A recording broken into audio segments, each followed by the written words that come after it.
Bismillahirrahmanirrahim. Assalamualaikum warahmatullahi wabarakatuh. Innal hamdalillahi nahmaduhu wa nasta'inuhu wa nastaghfiruh wa na'udzu billahi min shururi anfusina wa min sayyiati a'malina. May yahdihillahu fala mudilla lahu wa man yudlil fala hadiya lahu. Asyhadu an la ilaha illallah wahdahu la syarikalah wa asyhadu anna Muhammadan abduhu wa rasuluhu la nabiyya ba'dah. Allahumma shalli ala sayyidina Muhammad wa ala ali sayyidina Muhammad kama shallaita ala Ibrahim wa ala ali Ibrahim fil alamin innaka Hamidum Majid. Qala Allah ta'ala fil kitabil aziz, a'udzu billahi minasyaitonir rajim. Ya ayyuhalladzina amanu ittaqullaha haqqa tuqatih wa la tamutunna illa wa antum muslimun. Ikhwani fiddin, arsyadani wa rasyadakumullah.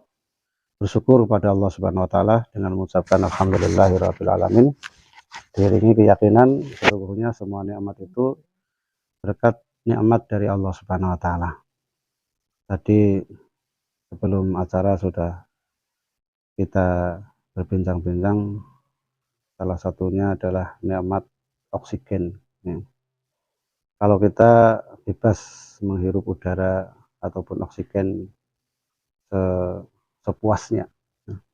Tapi ada saudara-saudara kita yang mereka kesulitan ketika bernafas, baik karena paru-parunya dipenuhi oleh air ataupun karena ada permasalahan jantung atau apa gitu ya, yang mereka harus bernafas lewat bantuan oksigen yang beli itu nanti 1 jam habis. Tapi kita bisa menghirup udara segar ini, oksigen ini dengan sangat sejuk lah. Dan ini semua ini adalah berkat kasih sayang, sifat Rahman dan Rahimnya Allah Subhanahu wa taala. Shalawat serta salam semoga tetap tercurah pada Nabi kita Muhammad Sallallahu Alaihi Wasallam beserta seluruh keluarga beliau, para sahabatnya, serta kita selaku umatnya hingga akhir zaman.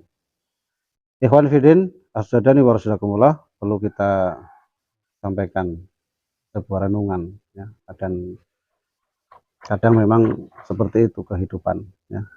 Kehidupan itu isinya ya lebih banyak berpasang-pasangan, laki-laki perempuan gitu ya. Ada senang, ada susah. Kadang kita menangis, kadang juga kita tertawa gitu ya. Tinggal kita presentasinya gitu ya, lebih banyak senang apa lebih banyak susah gitu ya. Kehidupan terasa sangat lapang gitu ya. Mau keluarga sehat gitu ya, terus juga tidak ada yang saling cekcok atau mungkin tidak ada yang iri dengki ya gitu. Tetangga punya tetangga juga baik-baik kayak gitu. Kita punya keinginan apa juga uang ada, itu kan kelihatan hidup itu lapang sekali ya. Tapi kadang kehidupan itu ya hidup susah gitu ya. Kadang mau makan nggak tahu ini apa yang mau dimakan gitu ya. Mau pergi kemana gitu, mau ke usaha kayak gitu, ada motor nggak ada bensinnya kayak gitu ya. Terus ada sepeda mau ngontel bocor. Kelihatannya kok hidup susah banget.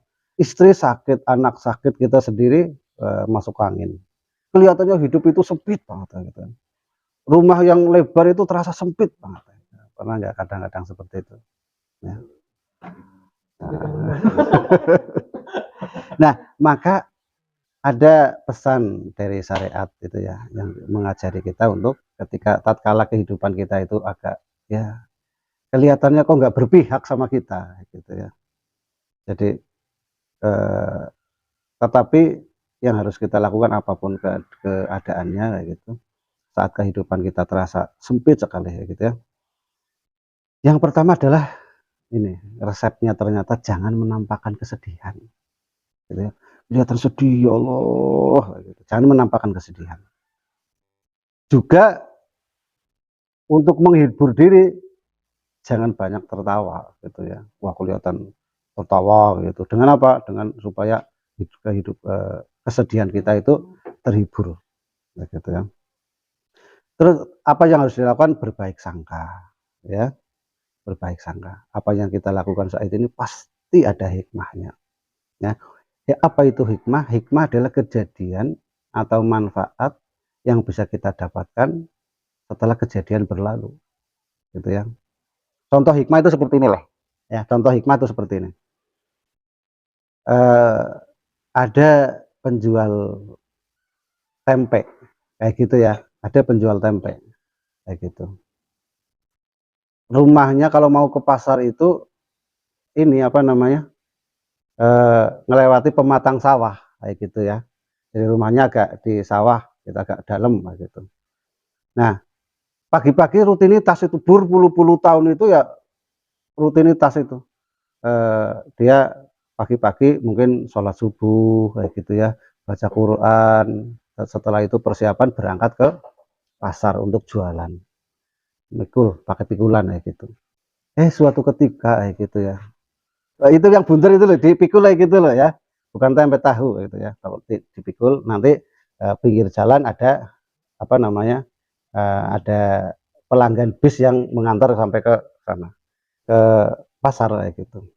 Gitu. Karena umumnya jam 7 ini. Jam 7 itu mesti rutin itunya. Kalau telat ya karena nanti mau mencari penumpang lain ya ditinggal lah gitu. Nah, suatu ketika dia rutinitas itu pokoknya jam 7, sebelum jam 7 sudah di jalan ya gitu. Ternyata malah pematang sawah itu tadi terpeleset. Pokoknya tumpah lah, nggak bisa dijual lah gitu. Dia kalau kacamata orang itu kan rugi, ya kan? Rugi besar itu. Karena apa? Karena tadi eh, tumpah gitu. Nah, terus akhirnya juga nggak ter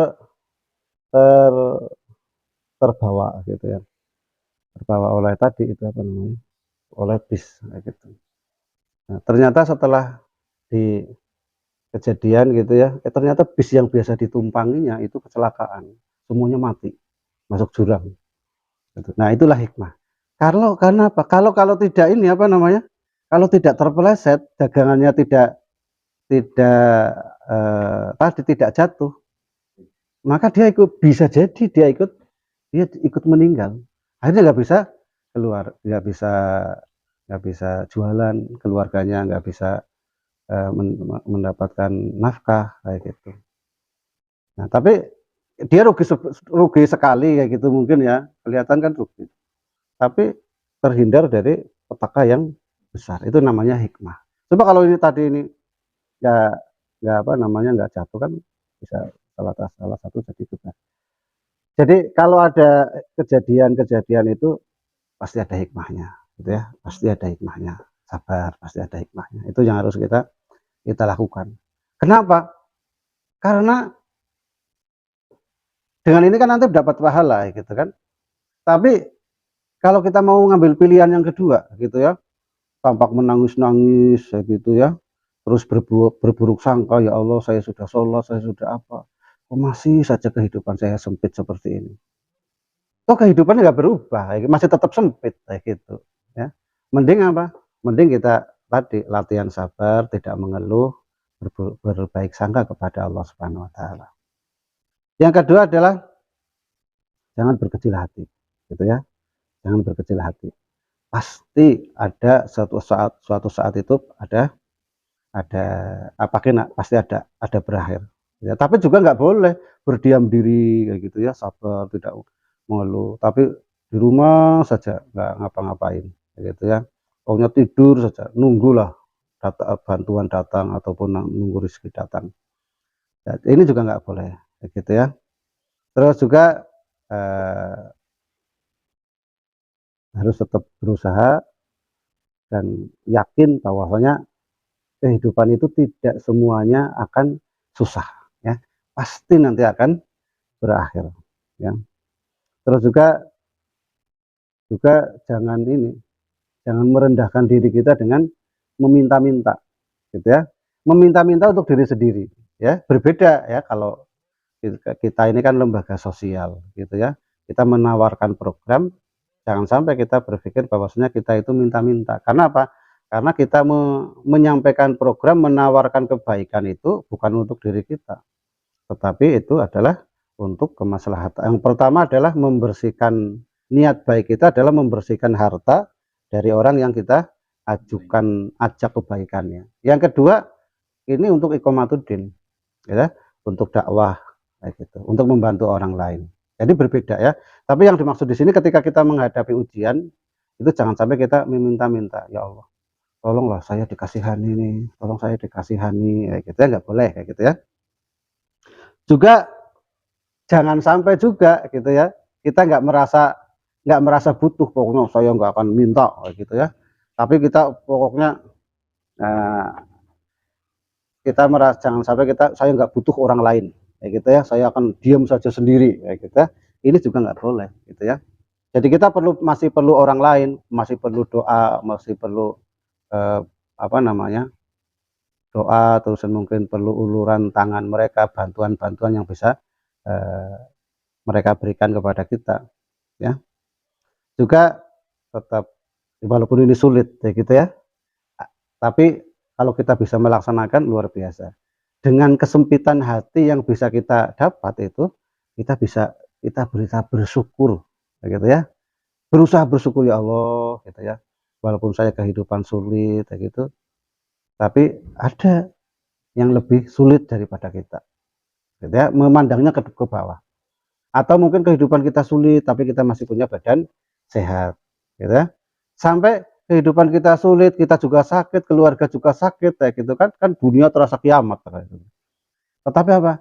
Kita masih diberi bimbingan oleh Allah Subhanahu wa taala, ingat kepada Allah.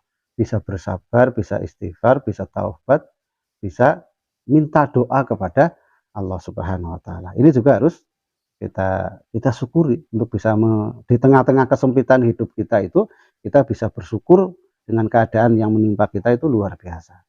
Diiringi dengan ikhtiar. Apa yang bisa kita usahakan ikhtiar gitu ya. Karena apa? Usaha kita itu, kewajiban kita hanya ikhtiar gitu ya. Hasilnya itulah kita tawakal. Kita berserah diri kepada Allah Subhanahu wa taala. Penarik dana, Pak Wahyu, Mas Novi. Ikhtiar dari pagi, baca sholat duha, baca Quran, berdoa, jalan saja ya. Nggak usah berpikir nanti dapat sekian, setiap kotak infak dikunjungi, silaturahmi. Niatnya silaturahmi saja sama sama yang dititipi kotak infak gitu ya. Nah, nanti hasil serahkan kepada Allah Subhanahu wa taala gitu ya. Tapi yang jelas tadi ada ikhtiar. Jadi Allah Subhanahu wa taala kadang menguji kita dengan harta atau dengan istri yang cantik, nurut, pokoknya solehah banget lah. Itu juga ujian gitu ya. Tapi kadang Allah juga menguji kita dengan sesuatu yang tidak kita sukai gitu ya. Kekurangan harta, ya, anak nakal, ya, istri tidak nurut gitu. Tetapi Allah Subhanahu wa taala tidak pernah menguji kita dengan sesuatu yang tidak kita sanggupi atau di luar batas kesanggupan kita. Maka yakin bahwasanya ketika kita mendapatkan ujian, kita yakin bahwasanya Allah Subhanahu wa taala pasti akan memberikan pertolongan kepada kita. Inna ma'al usri yusra. Inna ma'al usri yusra. Subhanakallahumma wa bihamdika asyhadu an la ilaha illa anta astaghfiruka wa atubu ilaik. Assalamualaikum warahmatullahi wabarakatuh.